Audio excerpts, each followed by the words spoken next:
Go ahead. What about you? Why are Welcome, we here? Scott and Steve Milo from Vitros. How are you guys doing? Great. We're here at DARM. We're back. We're live streaming. Are we live? We're live. Checked. 1, 2. It's been a really interesting show. Have you been here the whole time, or have you gotten to see some sessions? I have. Yeah. How about you? Did you I see have. Zach yesterday? I did. Yeah. So let's talk. I mean, everyone's talking AI here, right? I mean, are you noticing operationally any kind of, no, I mean, real application shift in how you're doing business right now? Not for that. I think early on the things that, talking just about AI, there's really two places I see that they're making some strides in. On the guest service side, I think there's a lot of stuff happening there with them being able to answer these quickly, and as long as we put our stuff in place, then I think that's a legitimate use for them. The other side is on the coding side, right? So I think a lot of the companies here are promising us stuff, and based on being able to get the coding stuff done, but I don't see any major things right now. You look at Boom and see most of their stuff is AI driven, but I still think that has to work out some kinks as well. What are your thoughts on the AI situation? Well, I think there's going to be some winners. I just think that if you're smart, because everyone in the vendor room tells you what they can do stuff, you'd be smart to basically get case studies to see what they've actually performed, as opposed to letting them try to prove that they can do all of this stuff that they say they can. So I've asked for case studies every time I've talked to someone who's approached me about AI. Not just a case study, but referrals. Show us that what you're doing actually works. And I'd say the more narrow the firms are in terms of what they're trying to do, the more successful they're going to be. The ones that are trying to just pretend that they can do everything are not going to be winners, in my opinion.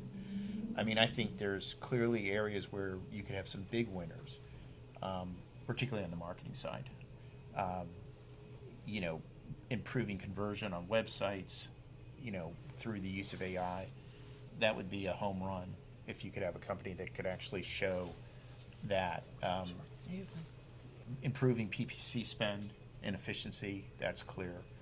And then, what we used to call dynamic marketing, which was obviously segmentation, but if you could just do that either to the guest or to the owners and improve conversion, that's going to be a game changer. But too many of these firms are just promising everything.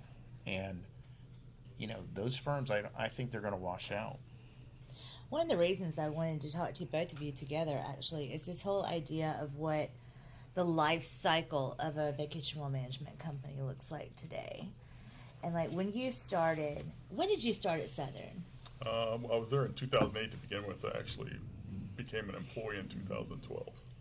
So you were consulting? Mm-hmm. And then they decided to sell when? 2022. And they sold to you. And you started when? In 08 as well? Technically, I bought my first vacation rental in 2003 and did rent by owner for the first couple of years, and then started professionally managing in 2006. So an interesting trajectory, right? As far as you go up, and then as far as how many companies have you bought since you've started? Yeah, it's around 30. And Southern was really, you grew through acquisition, but also, you guys have, bought 2? No, we bought about 8 companies that's during right. that period of time, yeah. But And then, a lot of it was organic as well. And then you kind of contracted a little bit too. Yeah, you find when, it wasn't a big company, right? So we didn't have a lot of integration pieces or things to look at it from that standpoint. We looked at, what was the rent per unit, what was the profit per unit, what was the occupancy, and said, okay, let's do it. And what you find is a lot of these, in some cases we lost as much as 20% of the inventory just because it wasn't the right inventory.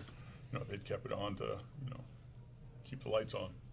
So the decision to kind of grow in terms of when you decide to grow by buying another company, is there a point, what point do you get to where you feel like that's the right move rather than just stay in your local market and stay kind of as a smaller independent single destination company?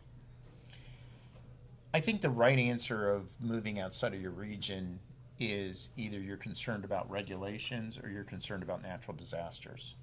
So diversification, in part, was started because we got all these issues with Flagler County. As you're aware, this is back in 2014. Tiffany kind of talked about it in your opening session. The battles we've had in Florida over regulations, and that led me to want to go to a place like Tennessee, which was kind of much more open-minded about vacation rentals because that's a primary tourism issue. The other thing is natural disasters, which is scary. Scott and I talk about this all the time. I mean, our Fort Myers beach office was a great book of business, and it got wiped out. And a lot of companies got wiped out then when Milton came back and hit Sarasota and Siesta Key. So I think if you have areas that you're in that are prone to natural disasters and or regulations, looking to get into other areas outside of that geographical footprint diversifies you from those worst case scenarios. We spread out across the whole Gulf Coast Right. for that reason. So if it hits Alabama, I still got the rest of this to go. It's, Exactly. 30A, Exactly. You have to plan your stuff around what you do in case that you don't want the whole business to go down with something like that. At Southern, when you were buying those companies, how did you fund those acquisitions? Well, we didn't have a lot of cash flow at the time, Yeah. so we kind of looked for things, and it's timing about a lot of these things, right? So back then, there wasn't a lot of barriers to getting into the business, right? So every realtor, if their real estate was down, they'd go into vacation rentals, and long-term people were doing it. And so I think there wasn't really a barrier to entry, so they'd get in much harder than they thought. Then you hit the November through February where there's no revenue coming in and you got cash flow issues. So I think a lot of it was determined by that. So in those cases, what we did is we just went to them and said, hey, we don't have a lot of cash, and we want some skin in the game. So what we like to do is do this over a period of 1 or 2 years. We'll do it. We'll pay you a percentage of the commission from your properties. So that also helped us on the backside in that if we lost properties, they didn't get paid on those, right? So they had skin in the game to help us keep them and get that until we got everything worked into the system. But also give them cash. We were able to bring them in. They don't have cash problems. They didn't miss payroll, all those kind of things. So that was the best deals for both sides. What was the size of Southern when Beatrice bought Southern? We were about 1,200 properties. Revenue, like Probably, well, we had about $9 million in EBITDA at the time, so we were doing probably around, probably $45 million. Sounds about right. Yeah. That was obviously at the peak of 21, 22. Yeah, that was a so great obviously year. numbers have come down. The thing about the Timing, M&A, right? Yeah, exactly. Hi, yeah, Steve. the timing on the M&A is interesting because I think, there's this kind of look back at, well, some of the roll-ups haven't worked. Well, some of the roll-ups haven't worked in part because timing was bad and some companies got reckless, Vacasa being the prime example, where they were just overpaying. It's, clearly there was a seller's market from basically 21 to about 23, and now it's flipped to a buyer's market. But there were companies that were just really undisciplined during that period that just bought stuff, and they bought things at numbers that weren't sustainable. Do you feel like you ever paid for any of the companies you bought? Of course. I mean, everything we bought was in that 21, 22 cycle, so everyone's numbers were high. And the competition was there. Yeah, Driven by you had Vacasa. competition. You had Vacasa in particular, but At the table? Yeah. you had other groups that were running around, trying to bid against us. So, you can look at both sides. I think we are in a more normalized situation now. It's actually much more of a buyer's market, for us, because there's a lot of distress right now in the market for a lot of reasons, which has been throughout the session. You kind of peaked in 21 or 22, depending on which year was your best for revenue, and ever since, revenue has gone down, but most people's costs have gone up because the primary cost is payroll, and then technology costs have also gone up, and then all the other issues like energy and things like that have been driven by inflation. So you've got people that are really hurting because their revenues dropped, but their expenses have gone up. kind of glad you brought that up. There's another session about future-proofing tech, but one of the biggest questions I had when I was trying to put that session together was looking at the technology cost, which feels like it keeps creeping and creeping and creeping, and it's gotten to a stage where it's really impacting the ability to be in business. And looking at AI, something you said about code and stuff like that, like these companies have to transition. Yeah, Right? they do. Like, Absolutely. won't it make it cheaper? Well, it will for the initial. I think where people miss the point on IT or the technology side is the upfront cost is one part of it, and that's where they build it for you. But the real cost becomes the maintenance of it and the referrals every year, and adding different features to it down the line. That becomes very costly. So the first part of it's one part of it, but I think a lot of people misunderstand what comes afterwards. And that's what you got to decide, whether you keep it internal or do you go external and third party it. Going back to the funding piece, how did you fund your acquisitions? Mostly through debt. And, that's the other thing that's increased. So, when we started, basically, prime, the Fed rate was almost at zero. Now, it got up as high as 5.5%. So, and then you're paying on top of that whatever the banks are charging. And if you're using a private lender, it's going to be at least 5, if not 6-7%. So you're paying 5-6-7% plus the Fed funds. So you can imagine, what your cost of debt, what happens to your cost of debt as interest rates go up. Now they're starting to come back down, and I suspect pretty strongly that once the Fed chair is replaced, they'll come down even further, and that'll make money cheaper, because debt is what private equity. I know your friend earlier hates private equity, but private equity does serve a purpose, and private equity can borrow money, and the cheaper that cost of money is, the more they can buy, and the more they can expand and reinvest, because it's not their money. They're borrowing it from a bank. I mean, what we were talking about is, so if they borrow money, like the actual private equity company is not who's on the hook for that money, right? Yeah, I mean, look, she's right that the private equity is not going to necessarily be on the hook for the loan. It's going to be capitalized by the assets of the company. Right.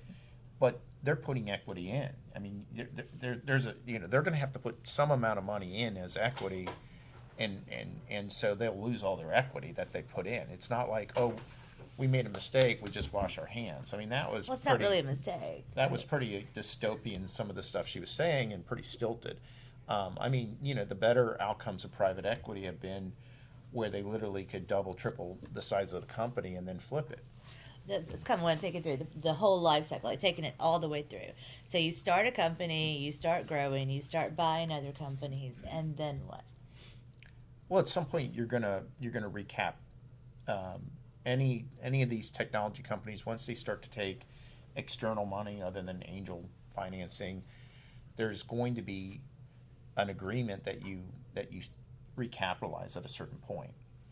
And that's typically agreed to in writing, and then at a certain point you recapitalize. And when you recapitalize, typically you're going to have another group that will come in and take majority control, and you'll take a minority position. I mean, that's typically how these things work. So, the theory is if you can grow the pie bigger, everybody makes more money because that use of capital. I mean, you look at V-Trips, we've grown 3x the size since How the many initial units do you investment. have now? It's a little under 5,000. It's been relatively flat, partly because we haven't done a lot of additional M&A since 21-22 because the cost of capital got so expensive. Did you see a lot of churn with your acquisitions? Yeah, I mean, there's no question. I mean, the thing about the churn is there's churn for a couple reasons. One, anytime you quote unquote platform the business. So there's two decisions that companies that are doing this M&A make. They can either leave the business alone and it's a standalone and you don't touch it. So that's kind of the monarch strategy. And there's flaws there. Or two, you integrate onto a platform on the same technology that everybody in the company uses, and that way you gain efficiencies and synergies. But when you do that, there's disruption. One disruption is you're going to have employees at the company you purchase that may not like, moving off Streamline to Track, or off, Beyond Pricing to Wheelhouse, or whatever. Change is hard, and change creates churn. So you have that, and then also we have not had a lot of owners that have wanted to stay beyond a 6-month to 1 year consulting period. Once the owners have gotten paid, it's our experience that they want out, that they want to go enjoy life, buy houses, do trips. They don't want to work, and even the ones that have stayed, their incentives and their work ethic is very different at that point. So you have to identify who are the next people within those organizations who want to step up and have the opportunity to get additional salary, stock options, bonuses. And so, that whole process creates some churn. Now, once you stabilize things, then you have the ability to start to grow again. So, there's a life cycle on integration. If you leave the business alone, in theory, you don't have that risk, but then you have all those cost centers that you haven't synergized. I mean, just imagine being on all these different technology systems. It's a nightmare. You can't communicate. You can't get reporting. I want to talk about the team side of it for just a second. You're a pretty pro-employee manager. I think everyone who's worked for you would say that. Well, I appreciate that. It's because I'm big and ugly and mean, so. I don't think that's it. But watching, and I guess how sometimes, let me back up.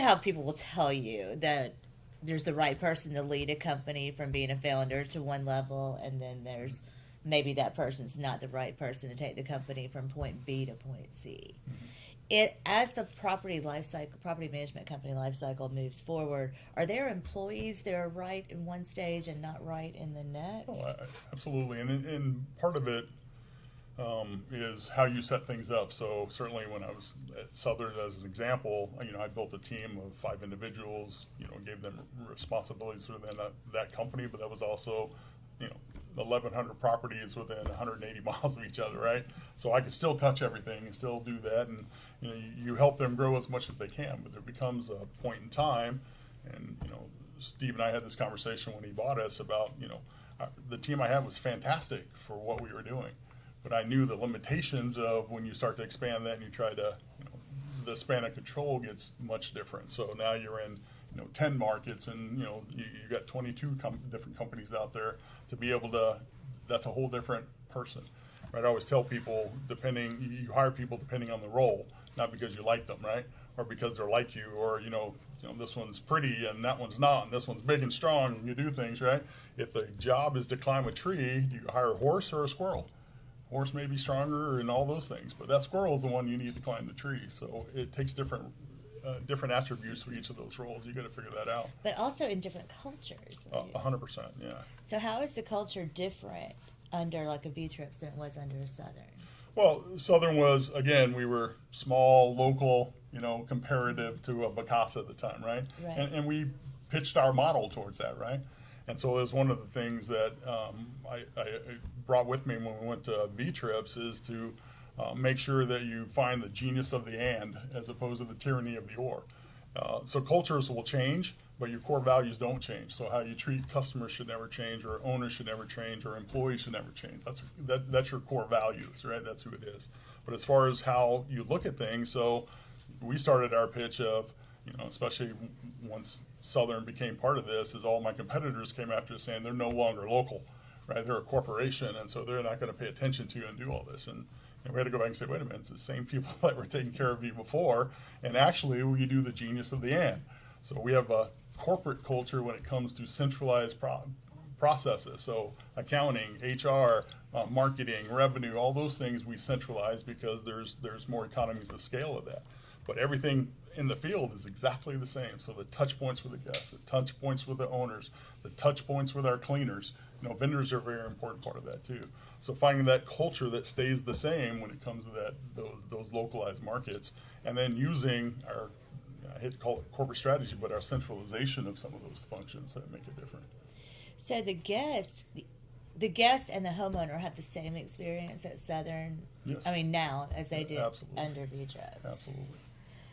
Well, and part of this is, I think, one of the things I've learned maybe the hard way is, and Scott's been a big part of helping, is, you know, we tried to centralize too many things initially under the V-Trips model, and I was at least smart enough to listen and pivot back and go back to more of the localized experience, which was fortunate that we did that, because, you know, the Vacasa model doesn't work of trying to centralize everything, and particularly the local experience, the owners, you know, the owner relations on the ground, the guest relations on the ground, service orders on the ground. I mean, all of those things have to be at the local level, and you have to really work hard to get the key employees who are local and know the area to be involved.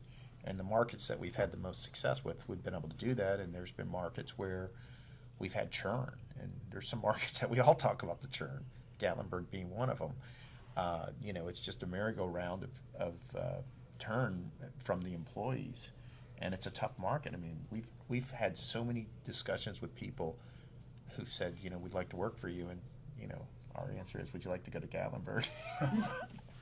And that's not an easy place to get people to relocate. So, you know, it makes a big difference having that staff that lives there, their families are there, and that's something in the markets that we've done really well, we've been able to keep, and in the markets that have been more challenging, we've had, you know, turn. I think a lot of it goes back to when we first started doing this. Remember, Steve's company was 1,500 units or whatever it was. All of a sudden, you add 4 times that in a year, right? And so the basic foundation of that from an integration standpoint was difficult. So I think one of the things we both learned and worked hard on through that is getting the integration part of that to be important. So this past year, we had 3 more acquisitions that came in that we knocked those out in less than a month and got them clean. We haven't lost properties. All those things are important. Because it's also not only do the guests and owners have to hear it, but they're going to hear it from the employees. So we had to go through and make sure they understood the tools, right? This is going to make your job easier and better. And guess what? You got these 50 properties, and here's your tools that you can use to do that. And you get to spend more time doing that and not doing some of the centralized pieces of it. When some of the things that you used to, when we stopped before before your biggest acquisition run, is how lean that you kept the company.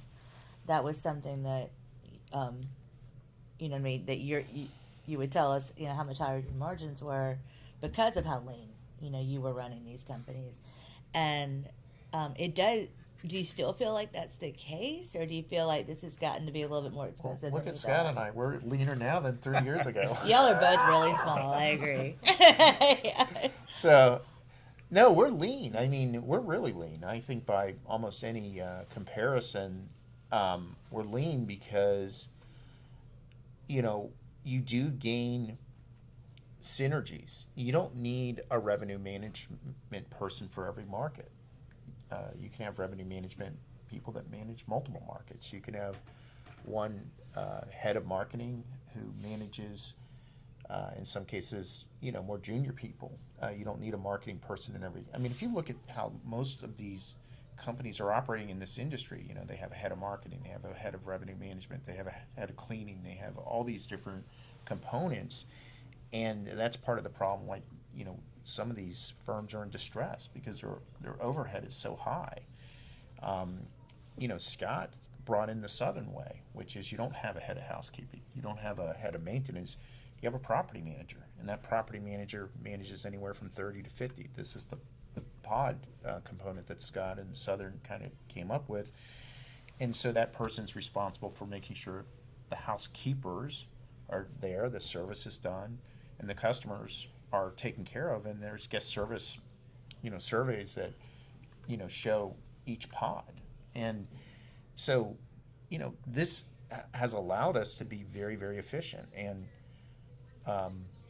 you know, I think, you know, time will tell, because there's been a lot of kind of acquisitions over the past couple of years, a lot of big headlines. I think we'll see over the next couple of years who actually has the ability to continue to scale and to continue to grow. Do you think the environment itself is going to change, like in how we do business? Well, I think it has changed, right? Quite a bit, certainly in the time I've been in the industry. I think that's just part of any business. It's going to evolve. And so you have to kind of be prepared for how that evolves. So there's certain things you have to protect. And to me, one of the things that I know the people I've worked with in the room and some of even my competitors, which I see sitting up there, we value we value both our community and as well as our owners and guests and our employees. So I think you have to make sure that value is always there, regardless of how that changes. Technology will change. We hope it does, right? We hope we get more efficient at those things. We hope the tools are better. We hope the information's better, because that's how we get better. Are you still super involved on the community level? Oh yeah. So you. I sit with them on a bunch of things. And Yeah, I mean, all the it's time. amazing how involved he is. Yeah, I mean, I mean, Destin's not easy for me to get to as often, but Scott's here all the time. If I hear again how hard Destin is to get to, I got to tell you, it's very easy. I have right? no problem. I know. It's like I drove I-10. about 9.5 miles when I was here. Do y'all have any questions before I move off the funding and team topic for them? No, they don't have any questions. I think. What? What concerns you over the next 12 months, 24 months? For me, it's a lot of the governmental stuff that we Yes, don't have it's the control macro over. stuff. Too many things have happened that you don't expect, and you don't know where those things are going to go, and I have no control. So the only thing we can do is kind of prepare. So that's what we do as a team, and say, I don't know where this is going to go, but what are the options for us so we can be prepared and act accordingly as that comes up. I think that's how you have to handle all those things, because, gosh, we don't know when hurricanes are going to come, right? But we still have to have all the preparedness in place and be ready to act on that quickly. We have a big thing in our group that we call, GSD. That is, we get shit done, right? So let's get it all planned out, ready to go. And when that occurs, we go into GSD mode and let's get it knocked out, not let it come and overwhelm you or consume you. Scott, Steve, you guys have talked about, the last couple of years, you guys have opened up a lot of new markets, Southern included, but you guys have opened up a lot of new markets. As you think about sort of retaining and growing in the markets that you guys are in, you guys have talked about kind of doing tuck-in fold-ins. You've done 3, you said, this year. As you think about growing in those markets and getting dense in those markets that you guys are in, do you guys have targets in terms of dense market density, in terms of number of units, like how revenue center, like how do you guys think about like sort of what markets to grow in, or is it more opportunistic? Yeah, I'll speak for me and then let Steve give his side. We really look for market share, right, and the type of companies we do. The one thing that we've learned is, especially they may be distressed, but I look for good properties, right? And now we have enough tools in place, I can go in and make that determination. Yeah, I know you got 100 properties, but if I look at this, I always look at things per property revenue, per property profit, per property occupancy tells me a lot about that and where it sits in that marketplace. And so once we work through that, then I can decide whether that's the right fit for us. And then some of the cultural stuff and good things are, if you're on track, that helps me too. So we look for all those individual things as part of it, but it starts with the market share. We've had a lot of conversations about what are the new markets we go after. Well, right now we think we're in the top 10 markets that we should be. Let's go and make those as strong as possible. So we'd rather focus on that right now with the resources that we have. If I'm going to spend that money, I'd rather put it in a place I know I can control it and get it right and get that profitability back and the return on it. That's kind of how we look at it today, but we're open to anything, right? We take calls all the time. Yeah, I think one of the things that Vacasa and some other roll-ups have taught us is it's not about putting dots on the map. In fact, I would argue you'd be smarter just to focus in on an area like the Panhandle or Emerald Isle, as Gene likes to call it, Emerald Coast, and focus on consolidating something where there's probably 100,000 vacation rentals along this coast, the most in the country, in any one consolidated area, as opposed to running from place to place. I mean, there's some of the lessons we learned was, it's expensive to go into new markets. And if you go into a new market, you better make sure that not only just how many properties there are, what the competition is, but what the labor situation is. So case in point, we talk about a market that's been brutal is Hawaii. It's just been brutal. And, if I had to do it over again, we would not have gone into Hawaii. So one of the questions in the app that we have running right now is what happened to Steve Milo at Features. So it does look like you disappeared a little bit. It comes across, except for your wife does keep us super posted online about where you are. Thank you, Heather. Yeah. Yeah, I saw that. You know, it's interesting because a year ago people were complaining online that I was creating mental anguish for some of them. Oh. There were some people, some with 2 initials, that were Stop. very concerned Just about stop. things I was posting on LinkedIn. Please stop. Please But in fairness, with Scott as CEO, you know, I needed to kind of back away and just let him run the company and not have any distractions. So, you know, that was one of the agreements I made is if he's going to run the company as CEO, he can't be putting out fires because someone gets upset about a LinkedIn post. So, did you want to? I was ready to pass the baton. I'm not sure who's taking that baton. I was hoping it was going to be you. Well, you don't like my private equity speaker. I don't understand. I'm trying. I'm trying to I stir thought the she pot. was great. I was waiting for her to go into a comedy stick about it. You used to talk a bunch of shit about private equity. I still do. You should hear the conversations I have. Don't start. We're in a good place. We're good. All right, so I do have a fun little question for you guys. What is one thing about Scott that drives you insane, and what is one thing you wish you could have, you could be like him in? Well, he's too nice. He's got a soft heart, and it's a good balance. He worked at Build-A-Bear. Well, no, 6'3", He's like- 300 pounds. I had to he's be like the nice. and perfect scare him guy. away. You want me to stuff that bag for you? You know, it's a good balance because I think, given the fact that employees, we've probably got close to 500 employees. I think, you know, you made the comment that sometimes there's someone that creates the company and, you know, it's kind of the firebrand and pushing everybody. And then you need someone that comes in and, you know, is more even keel. And so that's Scott, and he may not move as fast on some things as I'd like, but he's steady, which I think employees appreciate the steadiness. So, you know, and there's different life cycles of a company, from where you're truly entrepreneur, grow, to where you get to more of a medium level side. Same question. What's something that drives you insane about Steve, and what's something that you really admire about him?